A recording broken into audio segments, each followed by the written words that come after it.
Welcome to the Riskwiser Zone, the podcast where we dive into the world of stocks and finance to help you make informed decisions about your investments.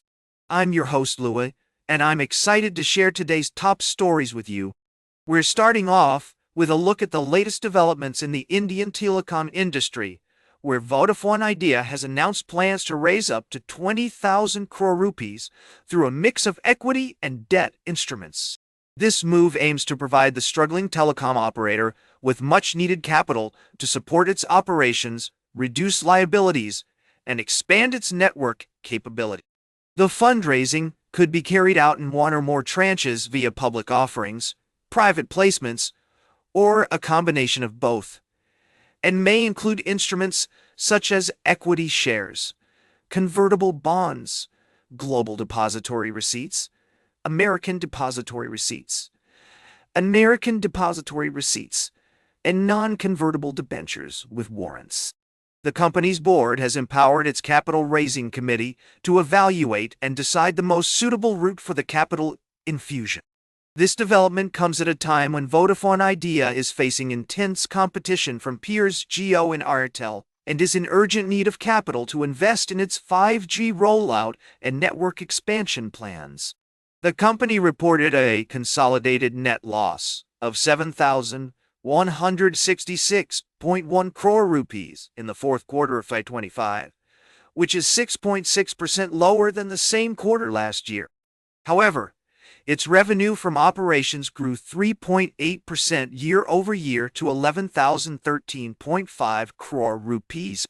It's worth noting that Vodafone Idea has been struggling to arrest subscriber churn, with its subscriber base falling below the 200 million mark for the first time since its merger in 2019. The company's auditors have also cautioned that its financial performance has impacted its ability to generate cash flows needed to settle or refinance its liabilities as they fall due.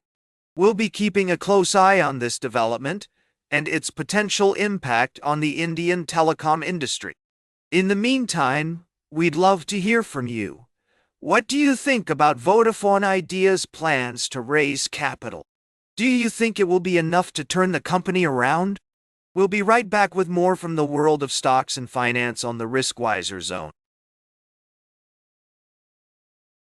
Welcome back to the Riskwiser Zone. We're halfway through our show today, and we've got a fascinating story to share with you all. As we navigate the complexities of global markets, it's essential to stay informed about the trends and challenges that shape the world of finance. Today, we're focusing on the impact of President Trump's policies on Wall Street and the broader investment community.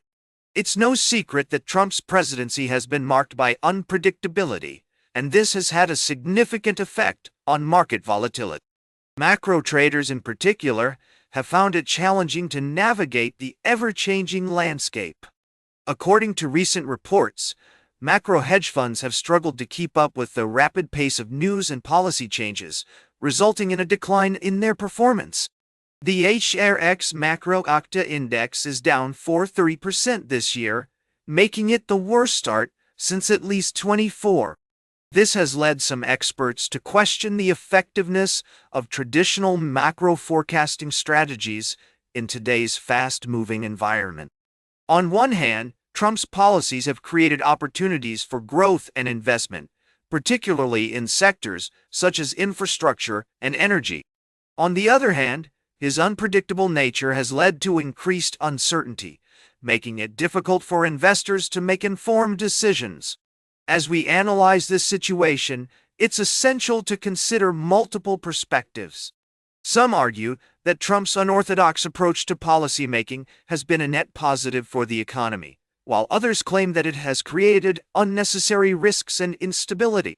To better understand this complex issue, let's take a look at some data. The S&P 500 has experienced significant fluctuations since Trump's re-election, with some periods of rapid growth followed by sharp decline. This volatility has made it challenging for investors to time the market effectively. Despite these challenges, some retail investors have found success by adopting a long-term approach and sticking to their investment strategies. As one expert noted, the best strategy has been to do nothing, rather than venture into the almost impossible task of figuring out the next Trump turn. As we conclude this segment, it's clear that navigating the world of finance in the age of Trump requires a deep understanding of the complex factors at play. By staying informed and adapting to changing circumstances, investors can make more informed decisions and mitigate potential risks. Stay tuned for our final story of the day, right here on the Riskwiser Zone. Welcome back to the Riskwiser Zone. We've had a fantastic discussion so far, and now it's time to wrap up with our closing segment. Today, we're going to take a look at some market insights from John Hancock Investment Management. It appears that their various funds have had a mixed performance in Q1 2025, with some outperforming their benchmarks while others face challenges due to policy uncertainty and market volatility. The John Hancock U.S. Growth Fund, for instance, managed to outperform its benchmark despite a negative return, thanks to its sector allocation and stock selection. On the other hand, the John Hancock U.S. Global Leaders Growth Fund declined but still outperformed its benchmark, with top contributors including Yum! Brands and Visa. The fund's focus on sustainable, resilient growth businesses seems to be a key factor in its relative success. We've also seen that the John Hancock Mortgage-Backed Securities Fund had a relatively stable performance, while the John Hancock International Equity Fund faced some headwinds due to global market uncertainty. It's essential to remember that past performance is not necessarily indicative of future results, and investors should always do their own research and consider their individual risk tolerance before making any investment decisions. As we close out today's episode, I want to emphasize the importance of staying informed and up-to-date on market developments. It's crucial to be aware of the potential risks and opportunities in the current market landscape and to adjust your investment strategy accordingly. That's all for today's Riskwiser Zone.